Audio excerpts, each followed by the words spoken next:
In recent past, China has been very aggressive in its posturing, and has shown intent in expanding its spheres of influence.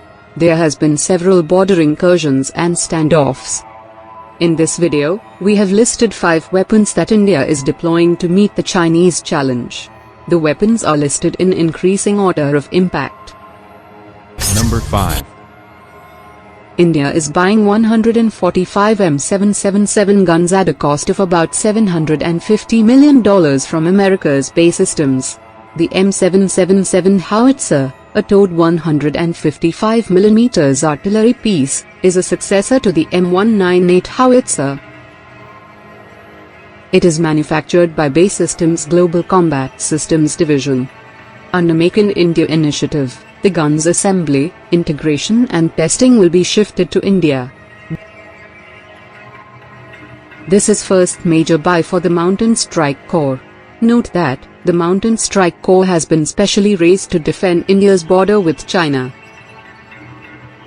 Artillery pieces don't get much limelight when compared to fighter jets or missiles, but are one of the most effective weapons in large-scale wars. They can obliterate armored regiments or infantry divisions, and can block the enemy from capturing territories. The M777 is designed with weight and size in mind. It is lighter than any other 155mm howitzer, having a weight of only 4,100 kilograms. The lighter weight and smaller size allows the M777 to be transported by the C-17 and C-130J aircrafts, CH-47 helicopter as well as trucks with ease. Number 4. Chinese Navy has large number of surface ships as well as submarines. To counter this, India has acquired 8 P-8I Poseidon, and has approved further purchase of 4 more which will be delivered next year. P-8I is a customized export variant of the P-8A for the Indian Navy. The P-8 Poseidon is developed for the United States Navy by Boeing. It conducts anti-submarine warfare, anti-surface warfare, and shipping interdiction, along with an electronic signals intelligence (ELINT) role. It is equipped with Raytheon APY-10 multi-mission surface search radar, and many other sensors to detect surface and underwater vessels. It carries torpedoes, depth charges, SLAMER missiles, Harpoon anti-ship missiles, and other weapons for offensive intervention. Having a combat radius of 2,222 kilometers, it is ideal for patrolling the vast Indian Ocean region, and neutralizing enemy vessels. Number 3. BrahMos is the only supersonic cruise missile in the world. It is jointly developed by Russia and India. It has a range of 295 kilometers, and travels at speeds of 2.8 to 3 Mach. It can be launched from submarines, ships, aircraft or land. Its speed provides little reaction time to enemy air defenses. Guided by navigation satellites, its own inertial navigation system or independent radars, it can precisely hit its target. India has deployed BrahMos in 3 platforms, which are as follows. 1. Kolkata-class destroyers is equipped with BrahMos, and will be guided by very powerful MF STARS radar. 2. BrahMos has been fitted, and successfully fired from India's frontline fighter, Su-30 MKI. 3. Army is inducting a regiment of land-launched BrahMos, in Arunachal Pradesh, along the China border. Chinese do not have a defense against BrahMos. There is only one defense system in the world, known to have high chances of defending against BrahMos, that is, Barak 8, which is jointly developed by India and Israel. Number 2. INS Arihant is the lead ship of India's Arihant class of nuclear-powered ballistic missile submarines. The 6,000-ton vessel was built under the Advanced Technology Vessel Project. It is India's first nuclear-powered submarine. Construction of 3 more submarines of this class is also underway. It has 4 vertical launch tubes, which can carry 12 smaller K-15 missiles, or 4 larger K-4 missiles. K-15 is a nuclear-capable submarine-launched ballistic missile with a range of 700 kilometers. K-4 is an intermediate-range nuclear-capable submarine-launched ballistic missile having an effective range of 3,500 kilometers. India currently possesses the ability to launch nuclear weapons from land and air. Our Arihant, armed with K-series missile, will complete the nuclear triad with the capability to launch nukes from sea. This way India will have a very reliable second strike capability and deter China from any misadventure. Number 1. Agni-5 is an intercontinental ballistic missile developed by the Defence Research and Development Organisation, DRDO, of India. Though the reported range of Agni-5 is 5,800 kilometers, it is widely believed that Agni-5 has a range of 8,000 to 10,000 kilometers. Even with stated range of 5,800 kilometers, it can hit most parts of China. It carries a 1.5-ton warhead, has a speed of 24 Mach and accuracy of less than 10 meters. Though exact details are classified, it is widely speculated that Agni-5 feature multiple independently re-entry vehicle (MIRVs), with each missile being capable of carrying 2 to 5 separate nuclear warheads. It is India's most powerful deterrence against any Chinese aggression. Above the clouds, high in the Himalayas, the old Silk Road climbs through 14,000 feet to the Natula Pass, where 2 immense nations meet. It's here that India comes face to face with China. 40 years ago, they fought a fierce frontier war. Now, finally, the border is reopening for trade. Symbol of epic change in both countries as they dash for growth and new riches. India and China together will shape much of this century for all of us. But who will be the winners and losers as they race each other to the top of the world? I'm setting off on a journey through China and India to watch the race unfold. First Shanghai, and the Chinese sprint from the very start. Welcome to take our method train. The airport train pushes through 430 kilometers per hour, 270 miles per hour, for a mere 8-minute journey. Impressive, undoubtedly. Vitally needed, hardly. But this train is a political statement. Be amazed, be very amazed by China's rise. Once China decided it wanted the fastest train in the world, there didn't need to be any public discussion. This isn't a democracy. In a one-party state, what the government wants, the government gets. The train seems to shout to the world, "We're overtaking you all." Arriving in India is a very different story. This doesn't immediately look like a country on a dash for growth. A taxi in Mumbai, the country's commercial capital, gives me far too much time for a close-up view of slums and jams. Most of India's roads are hopelessly inadequate, part of a lousy infrastructure. But what's holding India back? Partly it's the need to persuade people in overcrowded areas like this to move out of the path of modernisation. They can't be forced out of the way. It's called democracy. But how does it look to those creating the new wealth? Hi. Nice to meet you. What do you think would suit me? I can do all kinds of shoes. I like these ones. These are really smart. In Shanghai, Billy Wang's handmade shoes tell a powerful tale. Billy took me to his small factory, a tiny but thriving part of China's manufacturing boom.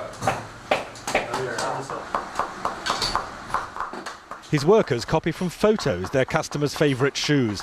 It's all imitation, not innovation. The business is expanding very fast, like all Chinese manufacturing, and Mr. Wang certainly doesn't question China's system, which helps make him rich. I'm just a shoemaker. I just worry about my shoes. Nothing else matters to me. I just want to make good shoes. How much does your business and your future success depend on China's government? According to the Chinese way of thinking, the political system is decisive. Everything else comes second to this. And that's the message big picture China tells you too. In the new Shanghai, with its soaring temples of capitalism, the fast track to wealth has been produced by a rigid political system, communist in name only now. Shanghai's international port is part of national success built on an unwritten deal.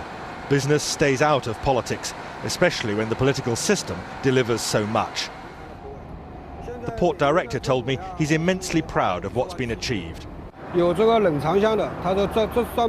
This area is for refrigerated containers. Over there, those are for hazardous materials. Most of these are for normal dry goods.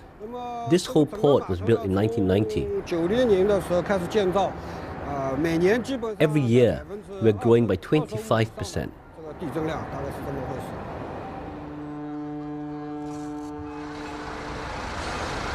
More than that, it's largely one-way traffic here. China doesn't buy much overseas, but produces vast quantities of goods for sale. China's achievement is simply staggering.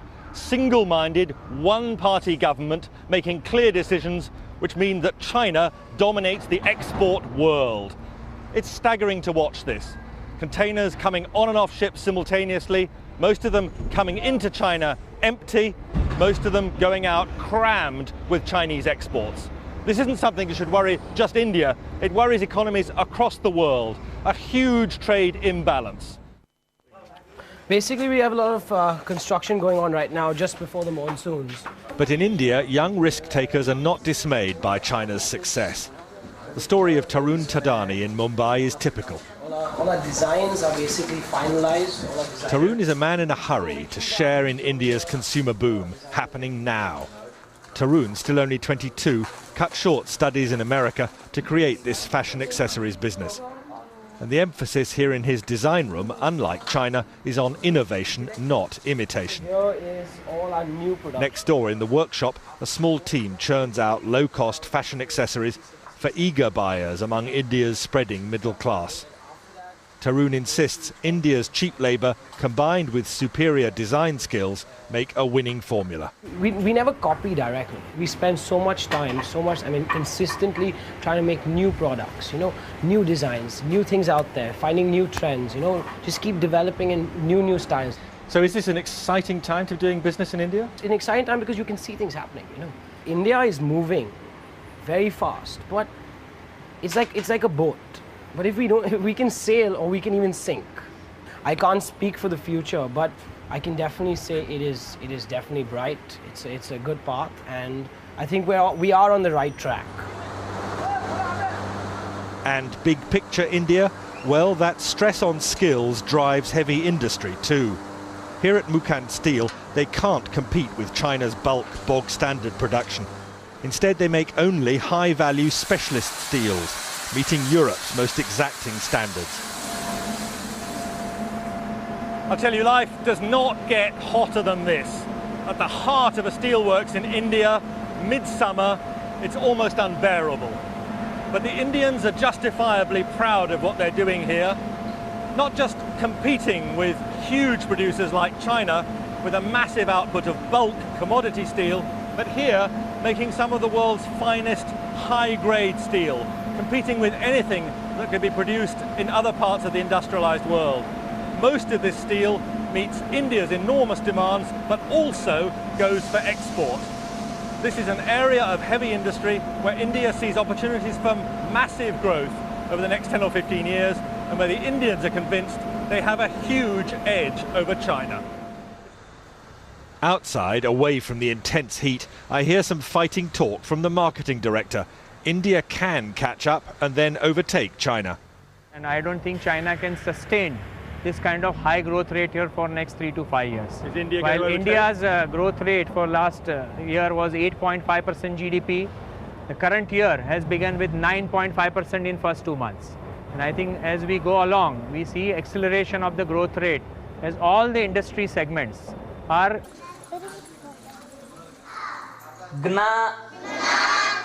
And fighting poverty means giving children skills which could lift them to jobs inside India's urban-led boom.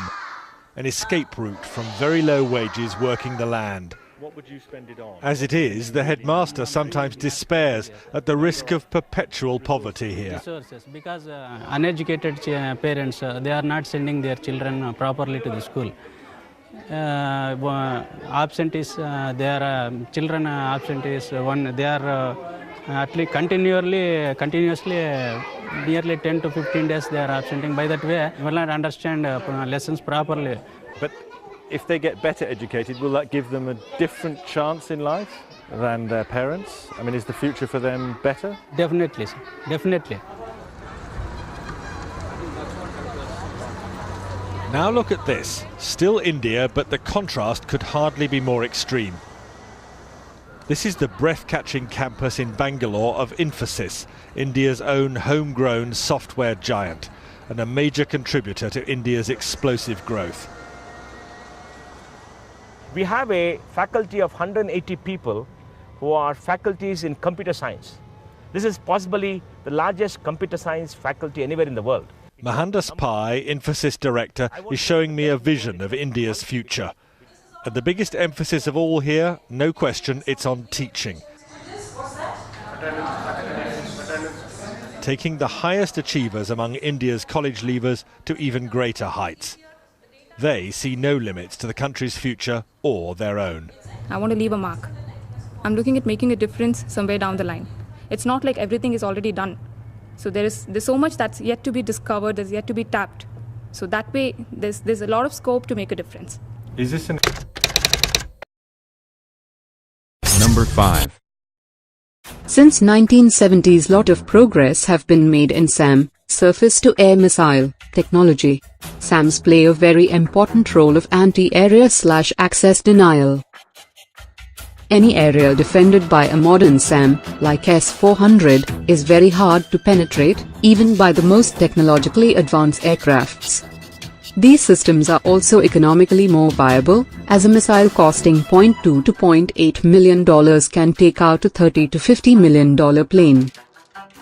To defeat these systems, a new category of air-to-land missile have been developed. They are designated as anti-radiation missile, ARM.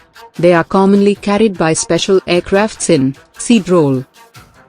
Currently only a handful of countries, like the US, Germany, Russia and Brazil have built this kind of missile.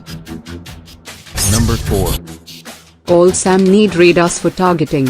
ARM are designed to pick up signals or radiations from radars and communication facilities, and then target them, leading to their eventual destruction. The primary purpose of this type of missile is to degrade adversaries' air defenses in the first period of a conflict, in order to increase the chances of survival for the following waves of strike aircraft. They can also be used to quickly shut down unexpected surface-to-air missile sites during an air raid. Number 3. The Defense Research and Development Organization, DRDO, is working on anti-radiation missile, and is named as New Generation Anti-Radiation Missile, NGARM. It is expected that the maiden flight test will be held by the end of 2016. The Indian Air Force would be inducting this missile within 2 years, following the completion of all the developmental trails. The missile is of indigenous development, including its seeker. This seeker is placed in the front end of the missile, and picks up various radio frequencies. Number 2. The missile is a single-stage, solid-fueled system, and will be using dual-pulse propulsion system instead of thrust propulsion. This is the first time DRDO is using a dual-pulse propulsion system. The missile will initially coast by firing the first pulse. The second pulse will be initiated just before interception of the target, that is the terminal phase. The missile has a range of 100 kilometers to 125 kilometers. Number 1. The missile will be mounted on India's frontline air superiority fighter the Sukhoi Su-30 Mki and the indigenous multi-role fighter, HAL-LCA. Currently the Air Force equips its Su-30 Mki fighters with the Russian Kh-35 missile and uses the French Martel anti-radiation missile on its Jaguar and Mirage aircrafts. The Air Force is negotiating to buy AGM-88 missiles from the US and plans to induct more than 1,500 in the next 5 years. It is expected that once the indigenous missile is developed, it will be used in conjugation with the above-mentioned missiles. Thanks for watching.